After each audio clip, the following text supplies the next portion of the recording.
여러분 안녕하십니까? 텍스 에드앤 컨설팅의 김대기 대표입니다. 요즘 연말정산 시즌입니다. 1월달과 2월달 걸쳐서 이제 2월달 급여를 받을 때 연말정산 하게 될 텐데요.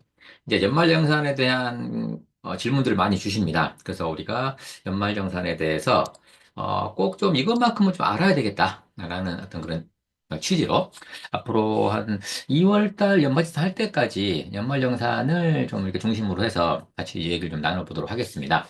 그리고 오늘은 이제 자, 연말정산에 어떻게 보면은 그 개연데요. 이런 질문들 많이 주세요. 왜 나는 연말정산을 했는데 환급액이 하나도 없냐? 라는 말씀들도 많이 주시는데요. 자, 우리가 일단 기납부세액, 이미 납부한 세금, 원천징수세액이죠. 이게 이제 결정세액, 내야 될 세금보다 더 크면은 환급을 받게 될 거고요. 그다음에 이 기납부세액이 내야 될 세금보다 작게 냈다. 그러면 이제 추가 징수, 추가 납부를 하게 되겠죠. 근데 만약에 기납부세액이 없을 수도 있습니다. 네. 원천징수세액이 없을 수가 있는데 이때는 환급이 될까요? 징수가 될까요? 네. 이 의미에 대해서 오늘은 좀 알아볼 텐데요. 자, 우리가 이제 급여를 매월 받을 때 이 급여 명세표, 급여 명세서에 있는 이것대로 지금 급여를 받고 계시죠. 누구누구의 뭐 급여 명세서인데요. 일단은 지급액이 있을 겁니다. 지급액은 뭐 기본급이니, 직책수당이니, 뭐 교통수당이니, 가족수당이니, 그다음에 뭐 자가운전 보조금, 식대, 이런 거 다 포함해서요. 네. 비과세소득까지 다 포함을 해서 총 지급액이 나오겠죠.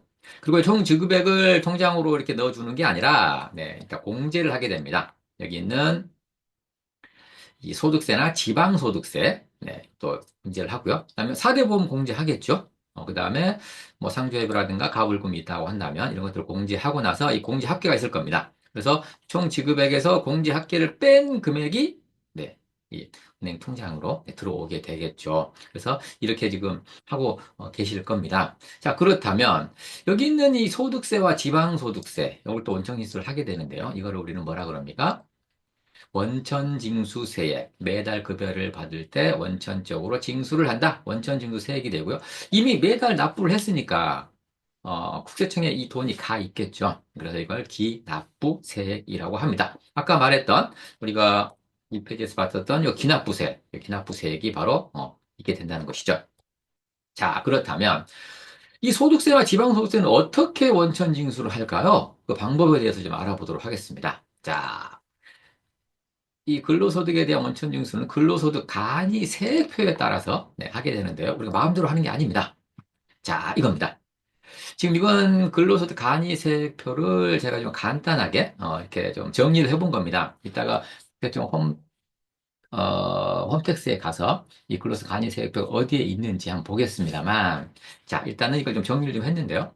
자, 근로소득 간이 세액표를 보시면 여기 보시면 월 급여액이 나와 있습니다. 이 1,000원 단위죠. 이게 지금 105만 5천 원 이상이 되겠고요. 1,000만 원 이상이 되겠습니다. 그래서 이 월 금액이 얼마냐? 이걸 좀 약간 우리가 봐야 되고요. 그 다음에 이 오른쪽에 보시면 이 공제 대상 가족의 수가 있습니다. 연말정산을 할 때 우리가 인적 공제를 한 사람당 150만 원씩 받을 수가 있지 않습니까? 이 150만 원을 받는 사람 수를 얘기합니다. 예를 들어서 내가 150만 원을 받았다. 그러면 이 150만 원을 갖다가 받았는데 내가 공제 대상, 나 혼자다. 나 혼자 살 수 있겠죠? 부모님이나 뭐, 이 형제 자매들이 다 다른 직장에 다니고요. 또 안 계시거나, 그럴 경우에 나 혼자다 그러면 150만 원을 받았을 때 8,920원을 원천 징수를 하게 된다는 겁니다. 그 소득세를 얘기합니다. 이 지방소득세는 여기 10%를 더 내야 되겠죠. 그리고 만약에 내가 150만 원을 받았는데 결혼을 하고 자녀가 2명 있다. 그러면 공제 대상이 4명이 될 거 아니겠습니까? 이제, 그, 배우자가 뭐 소득이 없다고 했을 때, 그럼 공제 대상 가족이 4명이 되면은 150만 원을 받았을 때 세금을 띄지 않습니다. 원천징수하지 않는다. 그래서 원천징수할 세액이 없을 수도 있겠네요. 없을 수도 있습니다. 이걸 갖다 기준으로 하게 되면요. 한 500만 원 정도 받는다고 가정해 볼까요? 자, 500만 원을 받았을 때, 나 혼자다. 네, 다른 가족이 없다. 그러면 500만 원을 받았을 때 33만 5천 원 정도를 갖다가 원천 지수를 하게 됩니다. 근데 내가 결혼을 하고, 네, 배우자가 있고요. 자녀가 2명이 있다. 라고 한다면, 네, 이 4명이 되겠죠. 4명일 경우에는 33만 5천 원보다 이거 뛰는 게 아니라 21만 9,100원을 공제하게 된다라고 하는 것입니다. 그리고 만약에 결혼을 해서 자식이 2명이 있는데 부모님 2분을 또 내가 모시고 살 수도 있겠죠. 그렇다면 총 6명이 되는 거 아니겠습니까? 그러면 18만 1,000원을 원천 징수하게 됩니다. 지방소득세는 별개고요. 그래서 같은 500만 원을 받는다 하더라도 지금 공제 대상 가족의 수가 몇 명이냐에 따라서 원천 징수하는 세액이 달라진다는 걸 알 수가 있습니다. 자, 그렇다고 한다면, 자, 이게 이제 기본적으로 근로소득 간이 세액표입니다. 그러면은 이 표대로 원천 징수를 하는 것이냐? 아닙니다. 아닐 수 있습니다. 자, 왜 그러냐면, 자, 방금 근로소득 간이 세액표는 뭐 비과세 소득을 제외한 금액을 기준으로 한다고 말씀을 드렸었죠. 여기 비과세 및 학자금을 제외한다라고 하는 것입니다. 이렇게 공제를 하는데, 자, 공제하는 방법이 정해져 있습니다. 이렇게 공제를 합니다. 전체 공제 대상 가족 수에 대한 간이세표 금액. 요거는 뭘 얘기했습니까, 방금? 여기 있는 이걸 얘기했었죠. 네, 공제 대상 가족 수에 따라서 얼마를 띨 거냐, 라는 것을 얘기를 합니다. 자, 여기에다가, 여기 보니까 8세 이상 20세 이하 자녀 수별로 해당하는 아래의 금액을 빼준답니다. 네, 원천징수세액을 뭐 10,000원을 해야 되는데, 뭐 여기, 8세 이상 20세 자녀의 수가 1명인데 5,000원을 빼준다? 그러면 5,000원만 띄겠다라는 것이죠. 자, 그렇다면 8세 이상 20세 자녀 수는, 자, 어떻게 나오느냐? 이렇게 나옵니다. 8세 이상 20세 이하 자녀가 1명인 경우에는 12,500원을 빼겠답니다. 12,500원을 빼겠다. 네, 그리고 8세 이상 20세 자녀가 2명인 경우에는 이 간이세액표 금액에서 앞에 봤던 간이세액표 금액에서 29,160원을 빼겠답니다. 빼고 원천유수하겠답니다. 그리고 3명 이상인 경우도 있을 수 있겠죠. 그럴 경우에는 2명일 때에 29,160원에다가 한 명 초과당, 2명을 초과하는 자녀 한 명당이요. 네, 3명째부터 25,000원을 더해주네요. 그러면 3명이다 그러면 여기서 25,000원을 더하니까 약 44,160원을 빼게 된다라는 것이죠. 그래서 아까 여기에서 지금 뭐 4명이었는데 자, 결혼을 해서 자식이 2명이 있는데 그 자식 2명이 한 명이 만약에 8세 이상 20세 이하다라고 한다면 21만 9,100원에서 얼마를 띈다? 여기 있는 12,500원을 뺀 금액을 공제한다 라는 것입니다. 2명이면은 12만 9천원에서 21만 9천원에서 2만 9,160원을 뺀 금액을 공제한다 라고 하는 것입니다. 자, 그리고 이 원천유세액은 간이세액표에 따른 간이세액표에 따른 아까 간이세액표 3페이지 봤었죠? 요것의 100%를 얘기합니다. 100%를 얘기하는데 예를 들어서 여기 있는 금액들이 다 100%를 얘기합니다. 그렇지만 이 100%를 다 안 내고 난 80%만 내랍니다. 라고 할 수도 있다는 거예요. 그리고 120%좀 더 많이 내겠습니다. 라고 할 수도 있다는 겁니다. 그래서 선택할 수가 있다라는 거예요. 왜? 지금 세금을 조금 띄고 연말정산 때 좀 많이 제가 좀 추가로 징수를 하겠습니다. 징수 당하겠습니다. 라고 할 수도 있고요. 지금 많이 세금을 원천수 해놓고 나중에 연말정산 때 많이 환급받을 수도 있겠죠. 같은 동일한 세액 공제나 뭐 소득 공제라고 한다면 이렇게 선택할 수가 있고요. 그리고 이 선택을 하면은 그 회사에다가 이걸 알려야 되고요. 신청서를 제출해야 되고 또 한 번 바뀌면 그 해에는 바꿀 수가 없습니다. 자, 이렇게 되는데 자, 이런 것들은 어디에 나와 있냐? 자, 한번 볼까요? 국세청 홈택스에서 우리가 볼 수가 있습니다. 자, 국세청 홈택스에서 요즘에 이제 홈택스 화면이 많이 개편이 됐습니다. 2025년도를 맞아서. 자, 여기 보시면 전체 메뉴가 있죠? 전체 메뉴에서 우리가 여기 보시면 세금 신고하는 부분이 있습니다. 세금 신고 부분에서 여기 원천세 신고라고 있죠. 원천세 신고인 이 부분에 근로소득 간이세액표라고 있습니다. 눌러보면 자, 근로소득 간이세액표 2024년 3월 1일부터 시행된다라고 하는 거고요.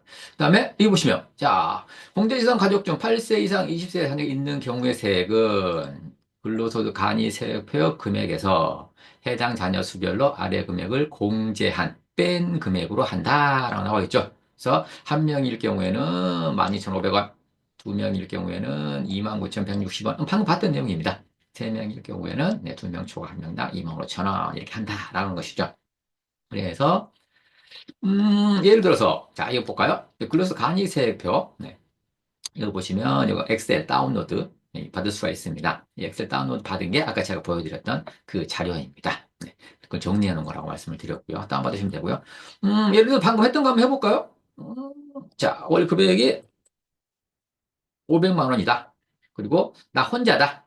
네, 다른 가족이 없다라고 했을 경우에 우리가 방금 봤듯이 네, 500만 원이 든다. 함자다 하면 33만 5,470원을 띄었었죠. 100%라고 한다면 33만 5,470원. 한번 볼까요? 맞나? 여기에서 네, 500만 원일 때 나 혼자 하면 33만 5,470원. 4명일 경우에는 뭐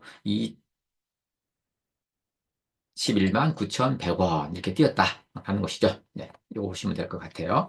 자, 여기 보시면 되는데 그렇다면 다시 돌아와 보겠습니다. 자, 예를 들어서 내가 아까 4명이다. 아까 결혼을 해서 자식이 2명 있다라고 한다면 4명이었을 경우에는 네, 여기 지금 100%를 갖다가 공제를 했을 때 4명인데 20세 자녀가 없었을 때요. 21만 9,100원 아니겠습니까? 네. 그게 아까 나온다는 것이죠. 그리고, 4명인데, 공대대상 가족이 만약에 1명 있다. 8세 이상 20세 자녀가 1명이 있다. 라고 한다면, 여기 보시면 금액이 21만 9천 원에서 20만 원으로 바뀌게 됩니다. 바뀌게 되고요. 그 다음에 좀 적어졌죠?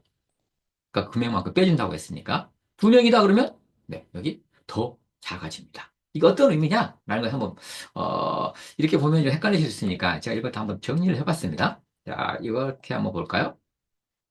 자, 아까 우리가, 네, 4페이지. 음, 네. 자, 4페이지 여기까지 봤단 말이죠. 네. 자, 여기서 여기 갔다 그러면 좀 자세히 볼까요? 방금 500만 원에서 나 혼자다. 가 아니라 4명을 하게 되면은 얼마가 나왔었습니까? 지금 이렇게 나왔었죠. 네. 21만 9,100원이 나왔었습니다. 500만 원을 받았을 때, 네, 4명이다. 했을 경우 21만 9,100원이 나왔는데, 자, 그렇다면 자녀가 1명이냐 2명이냐? 한번 보겠다 이거죠. 자, 4명이었을 때는 지금 21만 9천 원인데, 자, 예를 들어서 4명인데 공제 대상 가족 8세 이상 20세 자녀 1명 있다. 그러면 20만 6천 원 줄어들었었죠. 20만 6천 원이 뭐냐 이겁니다. 이게 바로 21만 9,100원에서 21만 9,100원에서 12,500원. 1명이기 때문에 12,500원을 빼준 금액이다 이거예요. 8세 이상 20세 이하 자녀가 1명인 경우에 12,500원을 뺐었죠. 2명이면 29,160원을 뺐었고요. 이거다 이겁니다. 자, 볼까요?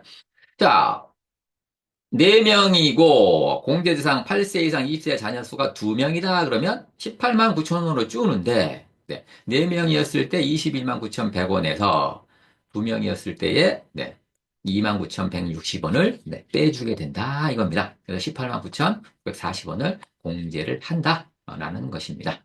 자, 이걸 갖다 이제 매월 이제 급여를 지급을 할 때 이렇게 공제를 한다는 얘기죠. 그래서 이제 급여 명세표가 나오겠죠. 실제적으로 급여를 갖다가 실제 통장으로 어, 공제 금액을 뺀 금액을 받았고요. 그래서 이게 이제 매월 반복될 거 아니겠습니까? 그래서 이제 연말정산을 하게 된다 이거죠. 자, 그렇다면 연말정산이란 뭐냐? 자, 누가 연말정산 해주는 겁니까? 네, 근로소득을 지급하는 자, 원천징수 의무자라고 하는데요. 회사입니다. 회사가 있어야 연말정산을 할 수 있겠네요. 내가 만약에 2월 달에 회사를 뭐 안 다니고 있다. 그러면 연말정산을 할 수가 그래서 없는 겁니다. 왜? 연말정산은 회사가 해주기 때문에요. 그래서 내가 연말정산을 하는 2월 달에 어느 회사를 다니고 있어야 네, 그 회사에서 연말정산을 해주게 됩니다. 만약에 회사를 안 다닌다 그러면 5월 달에 개별적으로 하셔야만 합니다. 자, 누가 언제 하냐 이겁니다. 네. 다음 연도 2월, 2024년도 네, 월급에 대해서 연말정산을 하려면 2025년도 네, 2월 달 급여를 지급할 때 하게 된다 이겁니다. 만약에 퇴사를 했다고 한다면 네, 퇴직하는 달, 뭐 지난달에 퇴직했다 그러면 이번 달에 네, 퇴직하는 달에 급여가 나올 거 아닙니까? 그때 연말정산을 하게 된다 이겁니다. 자, 그 다음에 그럼 무엇을 하느냐? 자, 1년간의 총 급여에 대해서요. 네. 비과세 금액을 뺀 금액을 총 급여라고 하죠. 여기에서 이제 정확하게 내가 내야 될 세금, 이것을 결정세액이라고 하는데요. 결정세액을 정확하게 계산합니다. 일단 계산을 해서 자, 뭐하고 비교한다? 내가 매달 급여를 받을 때 원천징수한 세액 있죠. 그래서 아까 기납부세액이라고 그랬어요. 이 납부한 세액이다. 그래서 기납부세액이라고 했습니다. 그래서 이 결정세액과 기납부세액을 비교해보자 이겁니다. 비교를 해서 기납부세액이 더 많다. 그러면 환급해주겠다 이겁니다. 그리고 기납부세액이 더 적다 그러면 당연히 과소징수한 것을 갖다 추가 납부해야 되겠죠. 이 납부를 하게 됩니다. 그래서 2월분의 급여를 지급할 때 연말정산을 해서 퇴직하는 달에 급여를 지급할 때 연말정산을 해서 이제 근로소득 원천징수 영수증을 갖다 근로자한테 줘야 될 거 아닙니까? 언제까지 줘야 되느냐? 급여를 지급한 달, 다음 달 말일. 2월분의 급여를 지급하는 때 다음 달 말일이니까 3월 31일까지. 퇴직하는 달에 급여를 지급하는 때 다음 달 말일까지 근로소득 원천징수 영수증을 근로자에게 발급을 해야만 합니다. 자, 이 절차를 한번 그림을 한번 볼까요? 작년에 과세기간과 올해 이제 과세기간 2025년이 이제 밝았죠. 자, 2024 작년 1월 25일 날이 급여 날이라 가정해 보겠습니다. 이때 급여를 지급할 때 원천징수를 했을 거 아니겠습니까? 이거를 회사에서는 이 원천징수한 세금을 2월 10일까지 신고 납부하게 됩니다. 국세청에. 그리고 또 2월 25일 날도 급여가 발생했겠죠? 원천징수 하겠죠? 그러면 3월 10일까지 원천징수 이행 상황 신고서를 납부하게 됩니다. 그리고 3월 달에 또 급여가 발생했겠죠? 그럼 요거는 4월 달까지 원천 징수한 것을 납부하게 됩니다. 이거 쭉 해서 4월, 5월, 6월, 7월 이렇게 쭉 할 거 아닙니까? 계속 하고 나서 이 2024년도 과세분에 대해서 2025년 2월 급여를 지급을 할 때, 작년에 있던 것들을 연말정산을 한다 이겁니다. 그리고 연말정산을 하고요. 연말정산 한 거를 이제 구세청에다가 나 이렇게 연말정산 했으니 환급을 해주십시오 라든가 아니면 더 납부하겠습니다 라는 걸 국세청에 신고를 해야 되겠죠. 그 신고하는 건 언제까지 하게 되느냐? 3월 10일까지 하게 됩니다. 그래서 그걸 근로소득 지급명세서라는 거를 세무서에 제출을 하게 되고요. 그리고 원말정산을 한 달에 다음 달 언제까지? 3월 31일까지 근로소득 원천징수 여승수증을 근로자한테 배부를 해야 된다라고 말씀을 드렸었죠. 그래서 배부를 해줘야 된다라고 하는 것입니다. 자, 이러한 절차를 통해서 하게 됩니다. 그래서 그럼 근로소득 연말정산은 어떻게 계산이 되는 것이냐? 자, 이제 세액과는 흐름인데요. 요거는 이제 다음 시간에 좀 자세하게 보겠습니다만 이러한 순서대로 하게 됩니다. 그래서 결국은 이 결정세액이 정해지면 이 기납부세액과 비교해서 환급받을 거냐, 차감 징수할 거냐 라는 게 정해지는데 여기에서 이제 우리가 이제 좀 환급을 많이 받기 위해서는 여기 소득공제라는 걸 잘 활용을 해야 되고요. 소득공제라는 걸 잘 활용을 하고 세액공제라는 걸 잘 활용을 하시면 같은 세금을 냈다 하더라도 더 많은 세금을 환급받을 수가 있는데 이 부분에 대해서는 다음 시간에 알아볼 수 있도록 하고요. 자, 오늘은 우리가 연말정산이 무엇인지 라는 것을 갖다가 개괄적으로 알아보는 시간을 가졌습니다. 자, 이 동영상이 도움이 되셨다면 좋아요, 구독, 알람 설정 부탁드리고요. 다음에 더 좋은 영상으로 찾아뵙도록 하겠습니다. 감사합니다.